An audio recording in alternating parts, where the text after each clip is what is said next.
Tired of seeing a mid-level boss being farmed with billion-plus GP setups? I'm going to show you how to bring down the Muspah using some cheap gear. Let's check out what you're going to need. The most important things here are the stamina potion and bolt. So if you really wanted to, you could bring an adamant crossbow. I'm not a masochist though, so I brought rune. You could bring a mage switch for the melee form if you wanted to, but splashing isn't fun. This is why we are only bringing ranged, so you're going to have to get good at kiting. The melee form is straightforward. You are going to want to kite because the boss is going to hit you through prayer with a max hit of 34. Cut the corners when you are running and use true tiles in the NPC indicator plugin. It will make your time here easier, I promise. Don't forget to drink your stamina potion like me. Once you deal 100 damage, the boss will always change forms. When the boss changes, it will spawn a spike underneath you, so you need to move before it comes up. If you're hit by a spike, you will take damage and heal the boss. This is very bad. Range form, you are going to want to pray range and watch for the magic attack. Pray magic when you see it or hear it, and then switch back to range. Fail the switch, and you will be corrupted, draining some prayer points. There are 2 special attacks to deal with.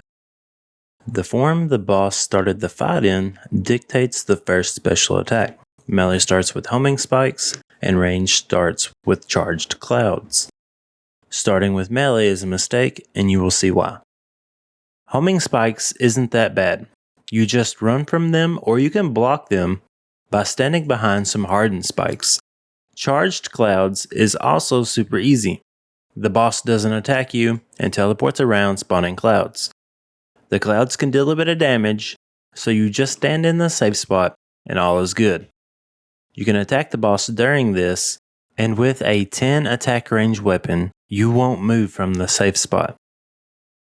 These are super simple attacks unless you start the fight in melee and have an overlap like I did here.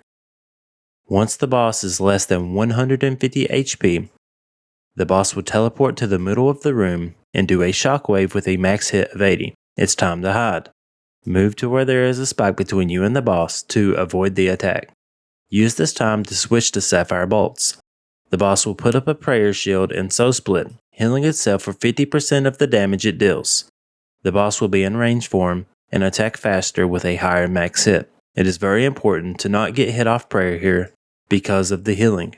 You need to use the sapphire bolts and smite to bring down the shield.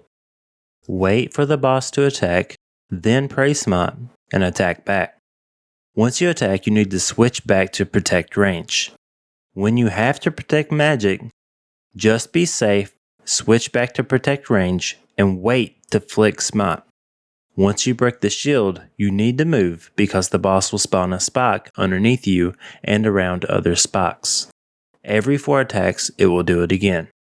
Finish the boss for some nice loot. We got our kill and scuffed gear, but if you're looking for some upgrades, this is what I would bring. The next big upgrade would be Armadale Crossbow, and then Bofa after that. If you have high enough magic or an imbued heart, you could bring the magic swap, but at 82 magic, I was splashing a lot. This boss doesn't one-shot you for your mistakes, but all of the mechanics to heal the boss do add up to be a lot. Even when I made a lot of mistakes, I was able to kill the boss. I hope you enjoyed the guide. If you did, hit the like button and let me know in the comments if it helped any. See you in the next video. G-Dark out.